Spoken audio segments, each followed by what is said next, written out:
Edmonds. I'm Chief of Police here at the City of Pikeville Police Department. Been here for 19 and 3/4 years right now. How long have you been chief? Been chief for 2 years now. Okay, and I'm sure you've learned a lot about our community in these many years serving it. Oh yes, a ton about this community, the insides and outs of it, how it works. I know the heart and soul of our community are the children, so we focus a lot of our attention on people's kids because that is their life, no matter what kind of job they have. A child is a person's life. And we focus a lot of our attention to our schools and reaching out to those children to try to get them in the right path in life. And I imagine when you were a young kid, maybe being the chief of police wasn't something on your radar. What did you want to do as a kid? Probably never crossed my mind being in police because I came from a police background family. My dad was a police officer also. And I always seen the time it took away from me, the job he had and things of that nature. So I seen those things as a young child and I go, well, that's not for me because I want time. You think you want all the time in the world to do what you want to do. But my first career choice was probably in the medical field. I enjoyed helping patients. I worked as a phlebotomist at the lab of Pikeville, and I was really good at what I did, and I enjoyed it, and thought it was going to be a real career path for me. But things come along that change your mind about things. So when we think about where you were at as a kid to maybe as a young adult to now here chief of police, would you say you have a dream job? Once I got into this field, I kind of feel like it was chosen for me. Whoever made that decision for me was a higher power than me, and he put me in the right spot because I've been successful in my career. I feel like I've made a lot of changes for people in a better way. So that was the right calling for me. You kind of miss, when you get to the position I'm in, you kind of miss the actual working part of it, the actual getting out and beating the bush and doing the criminal work that you used to do. You do miss that because you end up sitting at one of these and typing on the computer all day long instead of getting out and doing what you came in to love to do. So there's a lot of changes in your career in police work. Now, did anything in your life happen that spurred you on to this career path?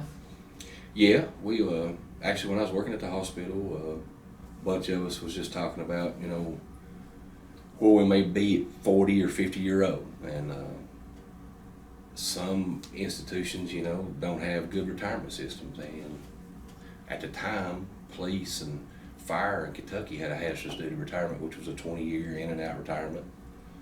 And it weighed on me a lot, thinking I was going to have to work till I was 70-year-old in one spot, versus I could possibly go into that line of work and try to make a difference, plus work 20 years and come out at a fairly young man coming into another field in my life that I may want to choose or do as I've grown up. So that was the big weighing point for me, was looking at, hey, I can work this place and like the job, but I want to work here till I'm 70, or I can go into something that is going to be challenging for me and have a lot of career opportunities in this position, but be able to work 20 years and go out. So that was my tipping point on wanting to go into public safety, was because of the retirement system at that point. Well, I know that as a police officer or chief of police, there are tons of misunderstandings really about what your job is, particularly in this politically charged environment, right? And when you think about your overall call for life, how would you summarize what your true call is? Maybe even in a sentence. Could you summarize it in a sentence? Summarize it in a sentence, I guess I was called to try to help and serve people in the best way that I could.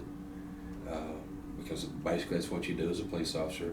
It's not all about enforcement. It's not all about authority or nothing of that nature. A lot more of it, Rob, goes into maybe sitting and talking to somebody for 15 to 20 minutes. You have no idea how many people you just actually sit and have a conversation with, and they ask you advice, and you're wanting to try to lead them in the right direction. So you're more of I would say, as my dad said it a long time ago, you're probably more of a referee than you are anything when you're in this line of work, because basically you're just trying to weigh people in the right direction, not wanting them to commit fouls and get in trouble. Sometimes they do, and that's when the enforcement part comes into. But mainly, you're just you're a statue there for people to come to and try to get in the right direction in their life. Basically, is what you are. You're a figure, and they come to you, and they're hoping for the greatest advice that they can give, and you can only give what the best that you got to give them. And so there's a lot of emotion goes into police work, a lot of downtime. When I say downtime, it's when you're away from work and you're sitting home and you think of all the bad things that's went on and stuff you've seen over time. It's kind of like a post-traumatic stress thing, because it all replays in your head every evening that you go home.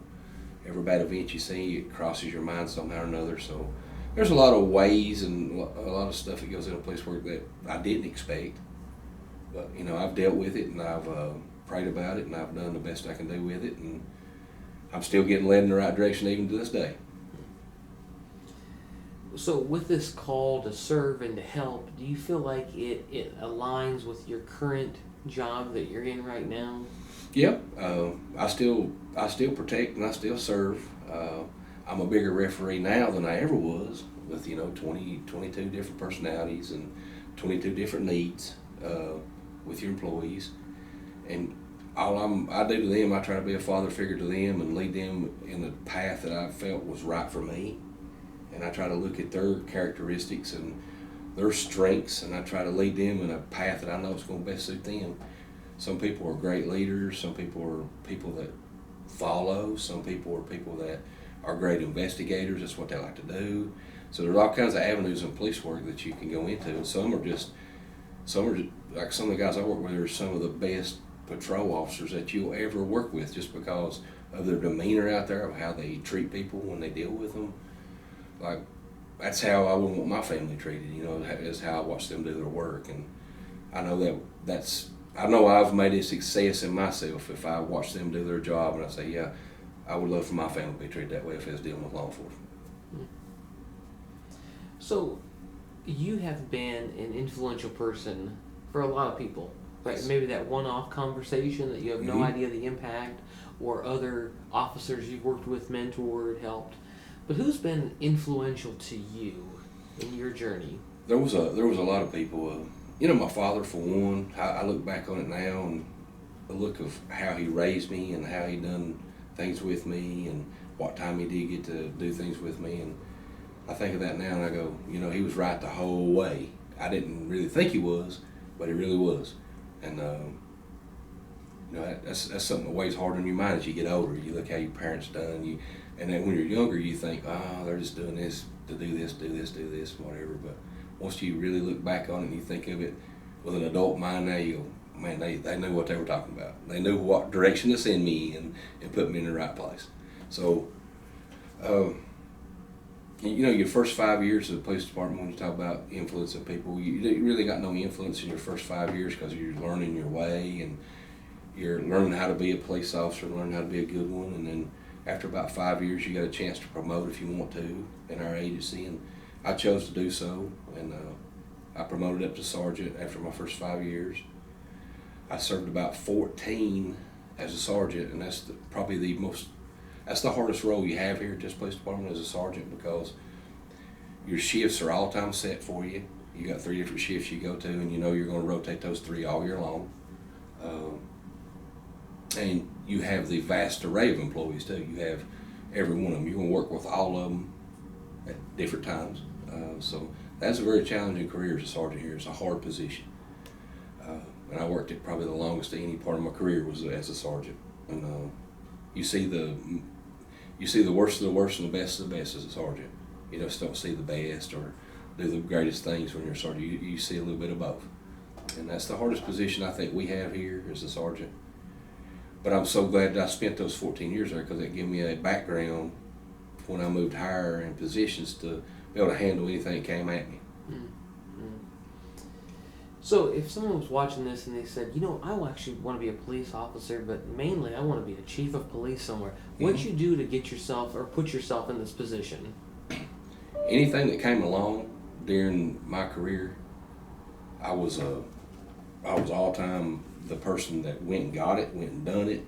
I stayed in the middle of everything that I could. And to become a leader in police, or just about any profession, I would say, you don't want to be a person that rules with authority, and just because you have a title or anything like that, those people want to see you as a person that has went and done the same thing they're doing or you're asking them to do.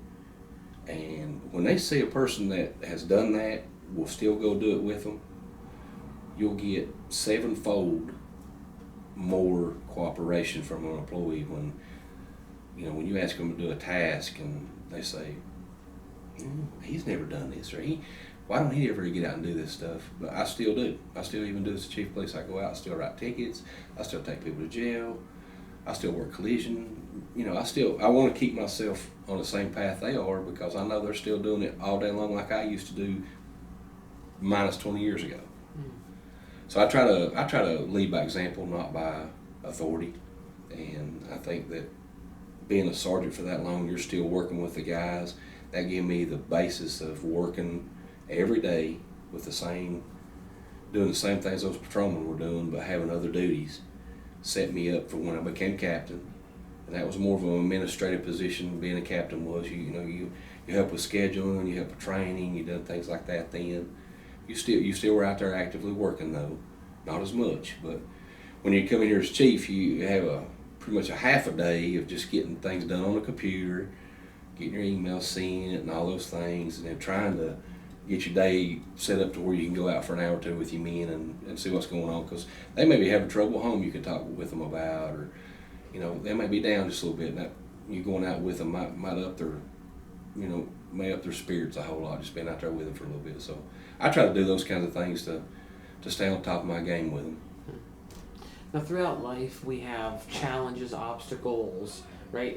And being in police for almost 20 years, I'm sure there's been lots of ups and downs. Certainly, yes. And how have you been able to navigate those obstacles to continue to live that call out? Well, I've always known through emotional survival that I try to never take this job home. I try to keep it right here when I leave. I'm still the police chief when I go home. I'm still going to have phone calls, things of that nature. But I still don't never want to bleed that off onto my family, because you can have some negativity things going on that you may influx into your family or whatever that you don't want there. So, I've been graced enough to pray about things and talk to people and try to keep my job here and not take it home.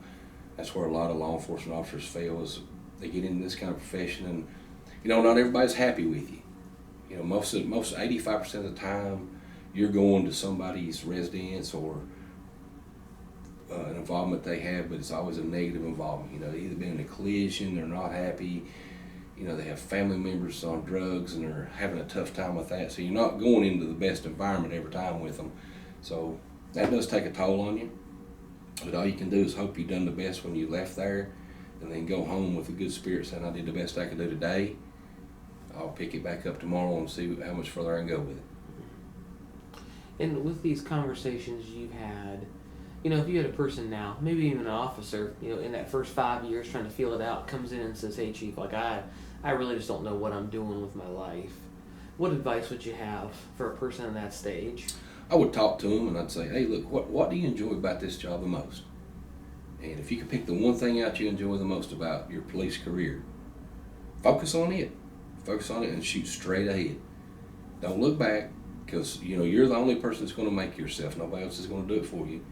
So look at what you like to do in this profession and focus on it 100%. They're very lucky to work where they work at here, because we try to look at their strengths and weaknesses, and we try to put them in classes every year that will either help them with the area they're struggling in or enhance an area that they're doing great in. So, we got that opportunity to do that here, and, we do more training in a year than most places do in 5 years. So, we train a lot.